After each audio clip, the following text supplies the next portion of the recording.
Hello, beloved one. Hamilton here.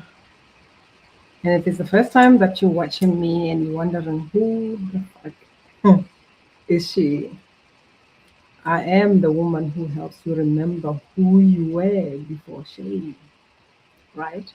I help you to release the generational sexual shame that disconnects you from your desires. And today we're here to talk about what most people think, especially when you're talking about the sexual dysfunction, right? People are thinking it's always about the high libido, low libido, and all that. They're thinking it's about the sexual activity. But at times, it's not that. The sexual dysfunction is as simple as moving towards, gravitating towards the wound that you carry. You're looking for somebody who carries the wound that you carry. And then you meet. It's like, oh, we're just compatible. My husband does not like sex. I do not like sex. We're just good. But in your goodness, you start fighting about what? Money. Is the problem really about money? No, it's not. It's the sexual dysfunction. Somebody does not feel safe in their body because of the probably sexual abuse that happened, right? And you come across somebody who's trying to get over the fantasy. And maybe it's not even about getting over the fantasy. They want somebody who won't need the realness. So they'll rather lose themselves in the fantasy without somebody needing anything from them. And on the surface, it looks like things are working well. But you are all hiding in your wounds, in your disconnection, in your pain and shame. And it shows up in your bank accounts until one of you raise their hand and be like, let's look here. It's never about money. You can do all the vision boards, do all the manifestation techniques, do all the strategy, all the mindset and all that. But if your body does not have the capacity to receive, right? Because there is a lot of things that you're holding into. And remember, even when you're talking about shame, I said inherited sexual shame, generational sexual shame. First thing is just the beliefs, societal, cultural, religious, educational, even gender, right? Because there is what a woman is allowed, there is what a man is allowed. This is why often women they work from here, from the heart, not even the back heart, but just the front. Who can I please? Who can validate me, right? And then you wear the crown of I love too much. Loving too much does not lead to self-abandonment. Sometimes you gotta tell yourself the truth. If you loved yourself too much, you wouldn't have attract the toxicity that you find yourself in. Ooh, when I experienced that, especially in the moment where I thought I was awake, enlightened, right? And in my enlightenedness, I remember in the meditation, because I was going through the dysfunction and painful divorce. And there was a part of me that was just, I wish this man can just change. I was holding into him changing. I was I was avoiding even my pain because my the narration that we have often in the spiritual community, he is hurting.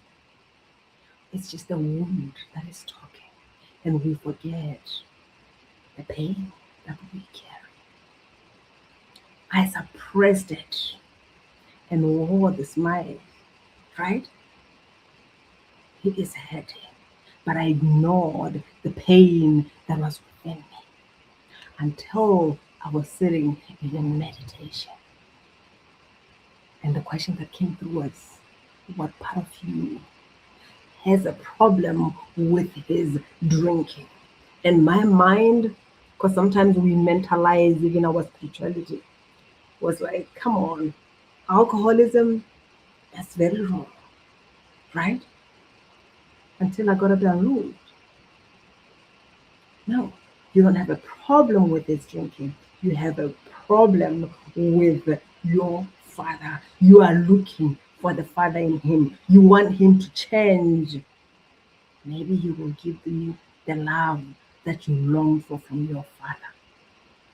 Right? So I attracted the wound. And sometimes because of that sexual abuse, you go and attract somebody who comes with his own wound.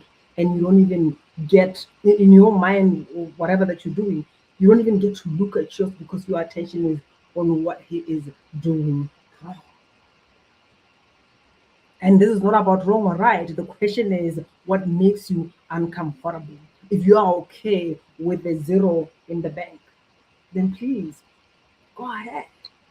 If you are okay with you being in the same room, sleeping in the same bed, but yet separate, you don't even touch each other. I had a conversation with an amazing person, and when I spoke about uh, kissing, right, which is one of the basic things when it comes to that intimacy, right, part of the sensuality. And this lovely person said, we just kiss as in, mwah. We don't do all this tongue kiss and all that. No. What is that? I'm like, I can imagine being married to someone that I'm not even able to kiss, to connect. There is just some magic that comes with that. Just, just the whole deep kissing, French kissing, tongue kissing, whatever shit that you call it, you know. But how are you not able to kiss somebody, but then you allow them to penetrate you? You understand? There is something that doesn't add up here. But it's not about the relationship with the other, it's the relationship with yourself. Where you find someone who has the pain that you have, and you are living with two different shades of shame, of disconnection. And on the surface, it looks like you are compatible, but it's affecting other areas of your life. Not only that, it's what you're still going to pass on to your children. You're doing strategies, manifestation techniques. But at the end of the day, you cannot create the life that your body does not feel safe to receive. This is why I love to ask people, what is your sexual story? What is your sexual story? What is it that you were told when you were young? What is it that brought that shame? I still remember when I was a child, coming from a religious background, Christianity, and I always, especially when it comes to women, I said, "Lord, I don't want to go there." But there was questions that I had even when I was a child, especially when it comes to church beliefs, what a woman is, what a woman can do, a woman and her periods. There's just a lot of things that somehow, for me, it was sits that was making me question who I am, how I function, my sexuality, my connection to this energy, right? This is why I disagreed with certain things. I refused to buy into those beliefs. So you need to look into your relationship. It doesn't, when it comes to sexual energy, it's a life force energy, the energy of creation, the energy of beauty, is the energy of multiplication. Where are you using it? How do you feel about it? Right? If you do not feel safe in your body, if you do not feel safe to express even what you want in the bedroom, what makes you think you're gonna be comfortable when you talk about sales?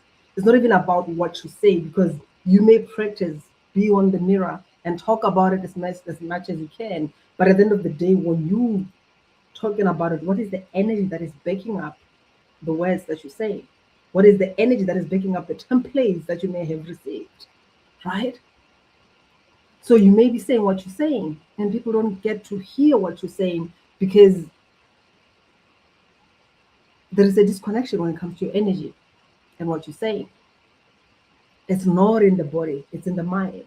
You are saying all the great things, but you are not the embodiment of it. You do not emit the energy that says, this is who I am. This is what is true. There is no conviction in your energy. This is why when it comes to manifestation, our emotions are the accelerator. If you are disconnected from your emotions, you're disconnected from life. Emotions are the evidence of life, and we have learned to shut off because we believe that emotions makes us weak. But your life is gonna show you what weakness is. When you work hard, make money, and then it goes away as fast as it came, something happens, a car breaks, there's another problem, you're wondering what the heck is happening here. Things are going good, and immediately there is conflict and argument. It's like there is something that happens every time when things get good. Ooh, ah, you don't know how to deal with pleasure. You don't know how to deal with expansion. So you'd rather create chaos so that you can distract the flow that is present. Do you have the capacity to receive? Do you feel supported in your mission or even in life? Because still living life is a mission, right? What is the state of being? These are the four S's that I talk about. Your sexual story, your safety in the body. As I always say, you cannot give birth what you don't conceive. I haven't seen a person who went to the hospital to give birth, yet they were never pregnant, right? And even for somebody to get pregnant, it's a process where there can be that excitement and worry and everything. It's a mixture of a lot of things, but then you get to be in that moment, and then you can see your energy is not out there. Oh my God, that baby is this way. You come in, you listen, right? You nurture this vision, this baby that is within. And this is what I spoke about actually, even when I spoke about what mothering is. It's not just giving birth to a baby, right? Because we have been conditioned that this energy is just for procreation. It's for creation. It's not only to satisfy man, it's to dance with life, to make love with the universe. It's the energy that brings us back to ourselves. And we have been conditioned to disconnect from it. Even when there's a homework, if you are open to accept it. When you're making love, when you're having sex, whatever that feels comfortable, where is your attention? Are you more worried if you look good, your tummy is flat, about how you breathe, your moans and all that? Are you worried if he's gonna come? Are you worried if you're gonna be hard or you're gonna have a pre-ejaculation? Are you worried? Where is your mind? Or you are more in the body, being with the pleasure, feeling the sensations, right? Because when you are present, this is where giving to ourselves, surrendering to the energy, the dance, the magic that is within us. That's when we can give the other person more. But you cannot do that if you are not present with yourself. And I don't give a shit how many people you've worked with, great coaches, mentors, therapists, and all that. If you are not in the body, you cannot receive even the healing that you seek. Right? The energy of beauty. For you to see the beauty out there, to feel the beauty out there, it requires you to be present with yourself. For you to express and ask for what you want, which takes me to one of my clients who was in a relationship, a 10-year relationship, right? And what she told me was, I thought I didn't like sex. I had people talking about all these things and crazy, whatever, but I thought sex was not for me. I was just wondering what the heck they were talking about. 10 fucking years of boredom, of somebody dictating when and how. And when she heard her friends talking about, this was like her first boyfriend, when she heard her friends talking about sex and all that, and she goes and try to initiate, the man was like, no, like this is a man thing.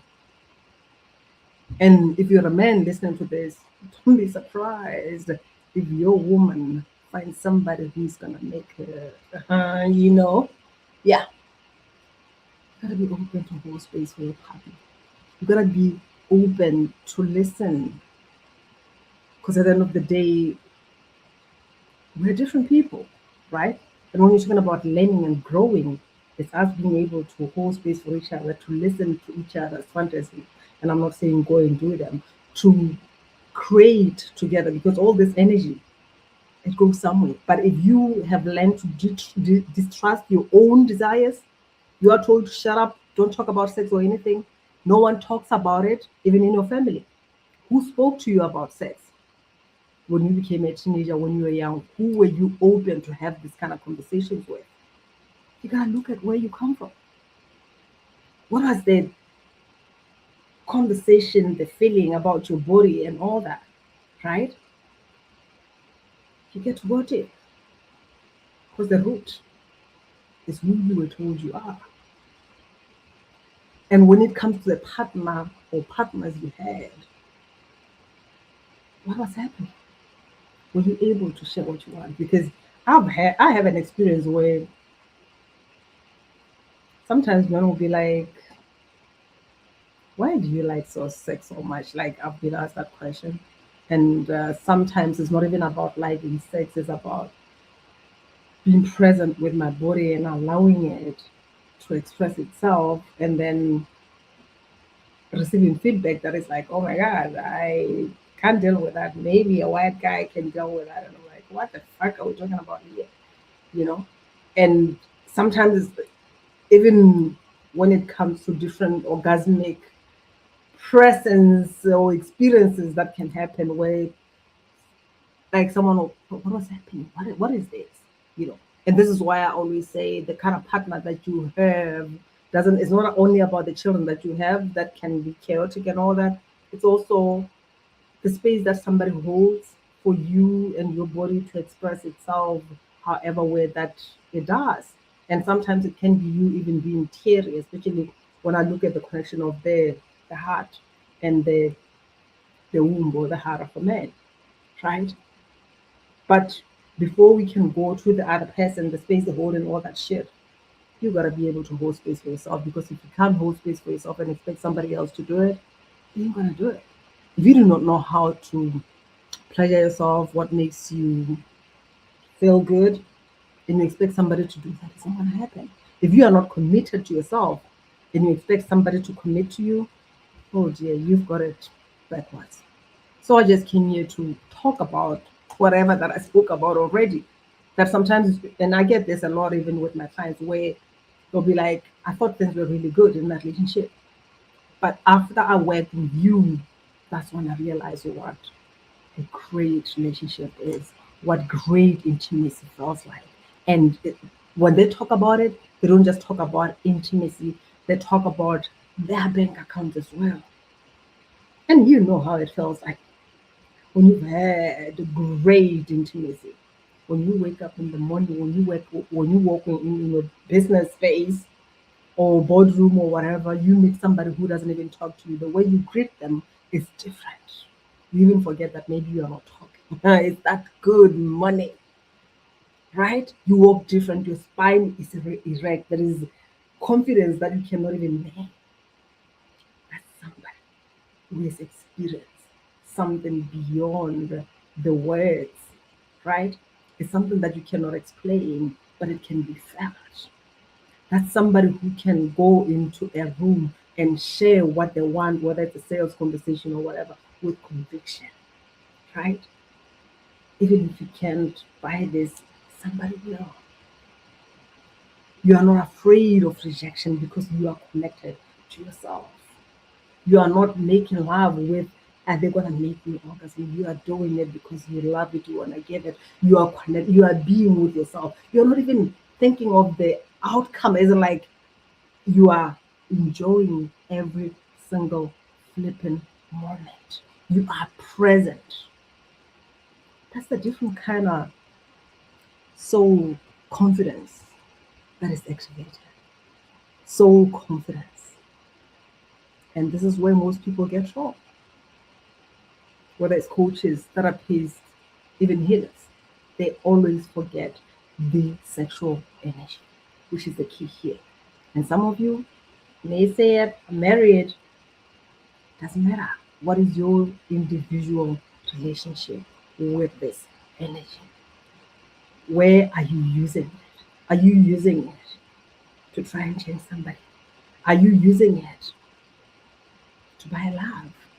Are you seeking approval with your sexual energy? Or are you using it to create more of what you desire? How do you perceive life? Right? So I just came here to share that with you and ask you to open up. Let's heal the wounds so that you can connect to life. Let's heal this wound so that you can feel alive again.